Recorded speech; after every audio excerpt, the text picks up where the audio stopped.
Does Trinidad need to build a wall? Build a wall now. Wait a Tex. Trinidad need to build a wall around. So do they build it around Trinidad or around Trinidad and Tobago? How it go? Where that wall gonna sit? On an island. Where you gonna put that wall? Because it's just gonna go around it.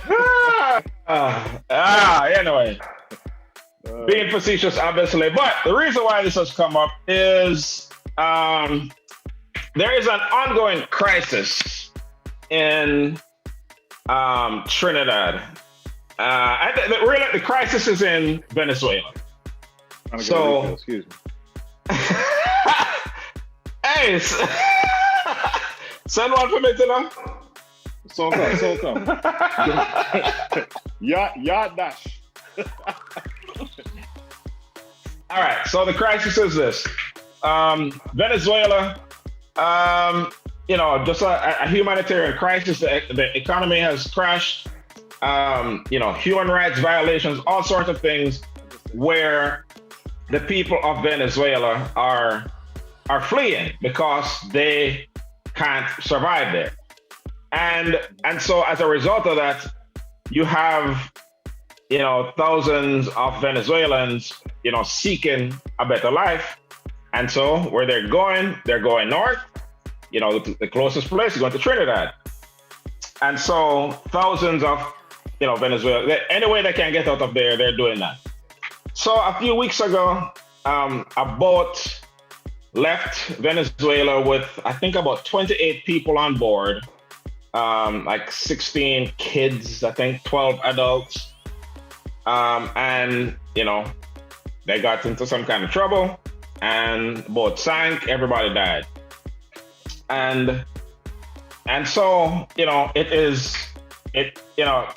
there's a big problem going on there. And so Amnesty International so Trinidad, they have welcomed, I think I said there are probably about 40,000 Venezuelans living in Trinidad right now. And they have opened their arms to a point to allow Venezuelans to come there. But it gets to a point where it is too much. And the problem in Venezuela isn't getting any better. So the people are steady coming. So there are different perspectives to look at this from. There's a perspective of the refugee, the ones fleeing the crisis. There's also the perspective of the country, trying to, first of all, take care of its own citizens, right? So Amnesty International, they don't like what's going on, obviously. And so they put together this, I came across this article where they said, talking about the Trinidad government, said, while failing to condemn the massive human rights violations in Venezuela, Trinidad and Tobago authorities have prioritized a response focused on protecting national security, border protection, does that sound familiar, rather than finding ways to fulfill its human rights commitments. It continues to hide behind the excuse that it has no national refugee legislation and argues that those fleeing for their lives are committing criminal offenses, an assertion that also contradicts international human rights law. So they are saying that many of the faith-based organizations and NGOs and stuff within Trinidad are doing a good job of opening their arms, but the Trinidadian government is hostile. This is what Amnesty International is saying towards those fleeing persecution. So, and obviously, from Trinidad's perspective, they're saying, it's too much for us to handle. We've welcomed thousands already. We can't accept anymore. And they intercepted a boat the other day and sent back the people. And then they even there's a picture of them that they had some, they had them in like jail, and there was one at the family in jail, and you saw like a little baby in jail, right? So it paints that bad picture. So with that said, I mean, that's the situation. You have people fleeing persecution, hunger, all sorts of things, just looking for an opportunity. And then you have the country, Trinidad, trying to, maintain, its own with its people. And, they don't have unlimited resources. So that brings about the conflict. So a lot of people are saying that there are similarities with that and the U.S. and how the U.S.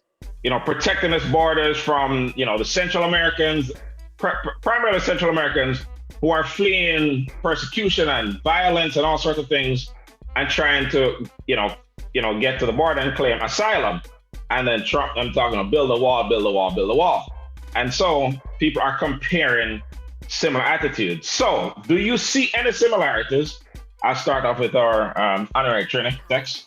Any similarities between what the Trinidad government has to deal with in managing the refugee crisis, the Venezuelans, and what the U.S. has to deal with in managing the crisis of the Central Americans? Your thoughts? In your best Trini accent, please. No, can't do that. Let me start off by giving the people some facts about Venezuela. Back in the 50s, I think late 50s until about the early 80s, Venezuela was one of the most prominent oil-producing, basically states in the Caribbean, South America, basically. Mm-hmm. So, they're going from being, sustainable, middle-class people to recently, basically experiencing food shortages, lack of health care, blackouts, and things like that. So again, like Chris said, they're all searching for a better way and a better life because the economy there is just shot. Mm-hmm. Now, going back to the real question, do I see similarities? There are similarities. But one thing we have to look at is the amount of people in Venezuela versus the that are facing crisis versus the amount of people that are facing crisis in our neighboring cities like Mexico and things like that. Mm-hmm. In the last I think in the last 5 years, more than 3 million people have fled Venezuela. Mm-hmm. 3 million. Okay. Yeah. That is a small country in itself. Yeah, that's the population of Jamaica. Yeah, I mean, that's hard to sustain. So similarities are there, but the approach has to be different. We're going to need help from not only neighboring countries and things like that. It's going to take basically a global effort, to help these people. Now, I'm not. Y'all might be able to basically verse me on this, but as far as the economic situation there and who's in power right now, I don't see the situation getting any better. And Venezuela has one of the richest oil reserves in the country, so I don't know what needs to be done in order to rectify that and get that better. It's just that what I was reading is that the reserves aren't being mined efficiently like they used to. So I don't know if that's attributed to greed or just a lack of leadership at this point in time, because they wanted Chavez out, they got him out, now look what you got. Yeah. So I mean, that's I keep bringing up that history because I don't know all the factors that contributed to them falling off. I know things are as bad now as they've ever been. And, add on to that the political turmoil, where the last, after Chavez died and, after the last man won election, it was that fraudulent election, the people, just point out all those ways in which it was stolen, and then they tried to overthrow him, and that didn't work. So there's the political turmoil, and then sanctions from other, from other countries like the US, and so all of them kind of just pile on top of each other. Plus the whole, the socialism structure where the government controls the resources, so it's not really efficient distribution of goods and that sort of thing. So it all just kind of fell apart. And from 58 to 80, I think they were a democracy, and that's when it flourished. Yeah, and then Chavez come in and change everything, and hey, that's where they are now. But yeah, you're right. In the condition there isn't going to really change anytime soon with the present leadership. Especially what you say.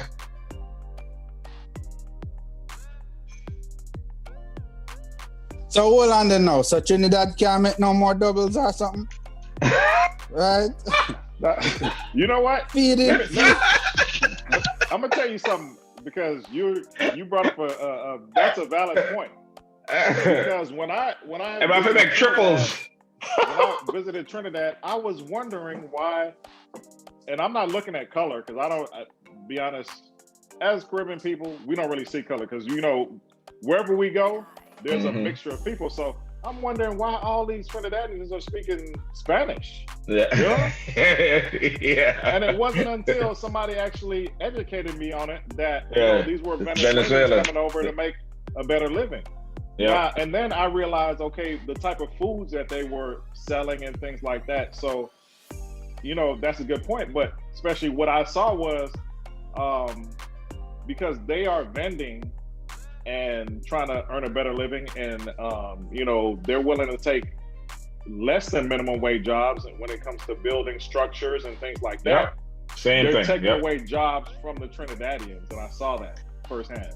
They always say that. People they always say, That's the same thing. Something. The fact is, when you have a crisis like that, you have a lot of organizations like UNICEF will step in and help the country, sustain the impact of all these people coming in. It's not like they have to do it themselves. I'm pretty sure America will be more than willing to send them a package. And even Jamaica and Cuba sometimes help out when we have these crises. So they're using that as an excuse as not to take the people, but there really isn't. If we have people in this country that needs to move to survive, I think the country should take them, right? Because everybody else will help out. I'm pretty sure Europe will help. France always extending a big hand. So we have other countries that will help you. So don't just say, okay, they're gonna steal jobs. What kind of jobs? You mean like building roads or making doubles? What kind of jobs? Right? They say the same thing here. They don't want a lot of Mexicans come here because they're stealing the jobs. Really? The same jobs cheap that labor. You don't want. Yeah. So, it's just an excuse. They can take them. Yeah. Well, I mean, so yes, you are right in that same thing is said everywhere. Like when I was in, and you notice this when you travel, there are similar attitudes everywhere. So like I mean, but in the UK, they speak that way about like the Eastern Europeans who come there. So that so you'll see a lot of them, doing the quote unquote menial jobs, sweeping and cleaning after people and all that. So their attitudes are about them. And so when I went to Puerto Rico, they spoke that way about the people from the Dominican Republic. They come in and they do these menial jobs. They're taking our jobs. That's why I love talking to people when I travel, to just hear about things going on there. And now when I went to the Dominican Republic, that's the way they spoke about Haitians. They come here, take our jobs, and so on and so forth. So there will be always those attitudes. But and to the larger point, because this is a crisis that isn't going to really go away anytime soon, it can't be Trinidad's alone to bear, right? They are the closest country, so they're going to get a lot of. I think the Prime Minister was saying they have more Venezuelan refugees per square mile per capita than any other country in the world. And that's just proximity. They're right there. If it goes Jamaica right there, then it'll be the same thing. So this is the world's problem. It can't just be Trinidad's problem. So the U.S. Embassy, the Trinidad's ambassador to the U.S. was saying that the U.S. has contributed like $1.2 billion towards efforts in Venezuela to try and make things better there. That's probably buying food, buying medicine, giving people reasons to stay there, or just help them out during the crisis so that they don't have to flee. They're saying that's what the U.S. has done, and also said the U.S. has also given $11 million to Trinidad to help them during this crisis. So this is going to take a global effort because it's the world's problem. And it kind of points to a bigger issue. These refugee crises, these things happen for all sorts of different reasons. Whether it be the war in Iraq and Afghanistan, people getting bombs blown up all the place, so people flee, and those people flee and they go to some other nearby country, and then they're in these refugee camps, and then their efforts globally to settle them elsewhere. So similarly, when these things happen, whether it be for economics, whether it be for war, or for any other reason, when they happen, it is the responsibility of the world to step in and help to alleviate the problem. So, Special, I have a question. Yeah. What should be the role of Carecom, of the other Caribbean nations? Not necessarily Carecom, the entity, but of other Caribbean nations. What should be their role in helping out Trinidad? Well, it's not just about helping out Trinidad. It's just helping out, all the people that from Venezuela that needs help, because everybody don't really have to go to Trinidad. There are other Caribbean countries. So Carecom can help distribute people who want to leave, or if they have another Caribbean company of their choice that they want to go to. It should have an easy transition for them to go there, establish themselves there, provide financial support, medical support, or even training, because all of that is possible, right? Mm-hmm. No one Caribbean country is ever going to leave another Caribbean country just there struggling with immigrants. They're not going to do it. They never have.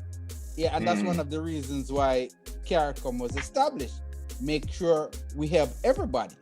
No, we have differences and we might not like each other sometimes. But when we have this kind of crisis, you find that Caribbean people have very big hearts. It's not just because of soca, right? Or carnival, right? We have very, very big hearts, and we will help one another. Party better than roti.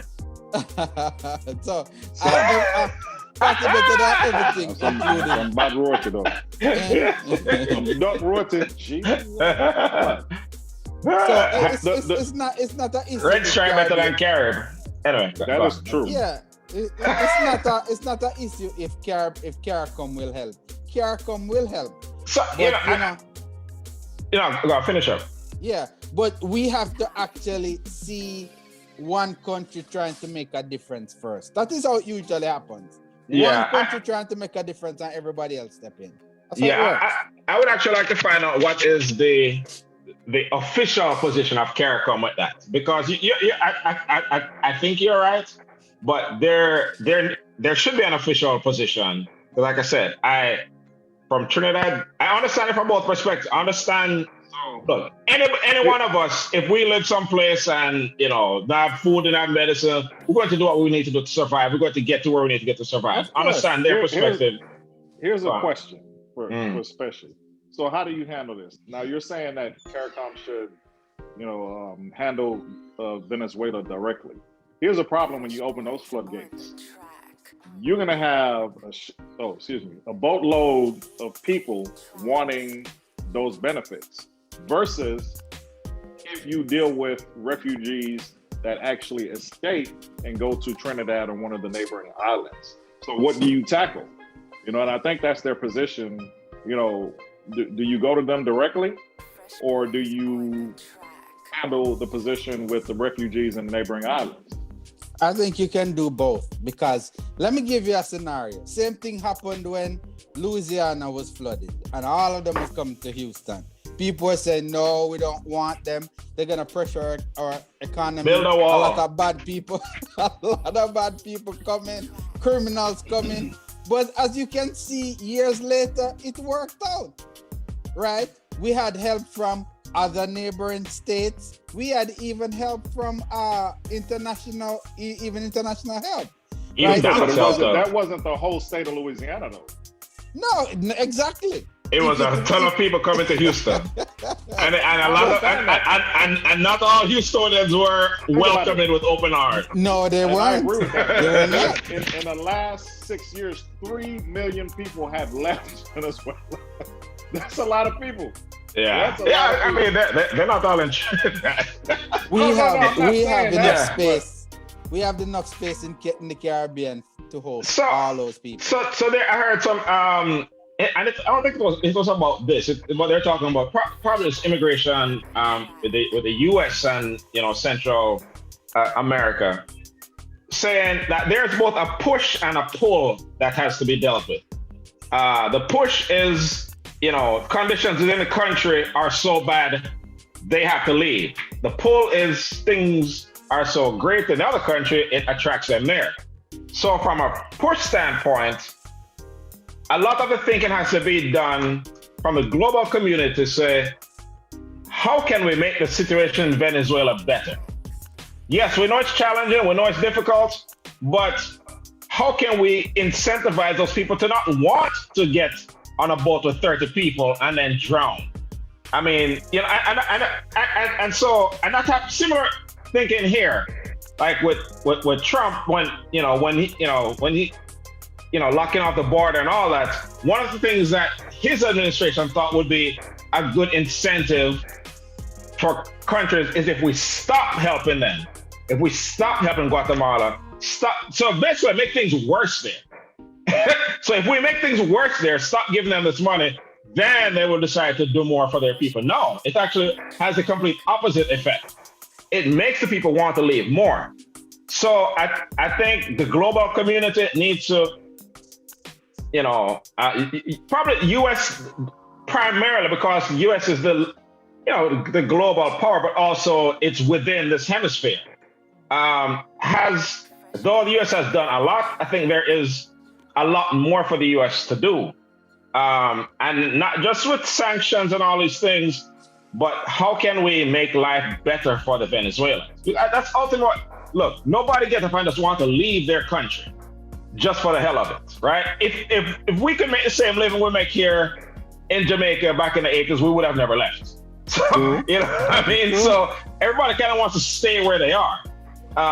So I think that's kind of where the thinking has to be. So both things have to be dealt with. I think the load of refugees fleeing, which is an immediate issue, that has to be distributed throughout the Caribbean, throughout the world. Trinidad can't handle all these people. And we have to do more to help them in, the Venezuelans in this crisis, so they will not want to leave. So I think we solved it. I tend to believe that, look, when the country stabilizes, most people want to go back home, just like you said. They want to go back. Yes. Especially the elders that they were there their whole life, and that is what they know. It is so much harder for them to change, right? Yep. And if they could go back, live in peace, and earn a livable wage, I'm pretty sure they'll go back. So it could easily be a temporary situation. Yeah. Easily. Yeah. So I think this is one of the things that, there's a few episodes back we're talking about from the Caribbean community. What are some things that are on our priority list for this new administration? I think that is one area in which we should mobilize with others, to get more engaged within the situation within Venezuela, and then the offshoot effects that happen throughout the Caribbean. So that matters. So I think we pretty much solved that, fellas.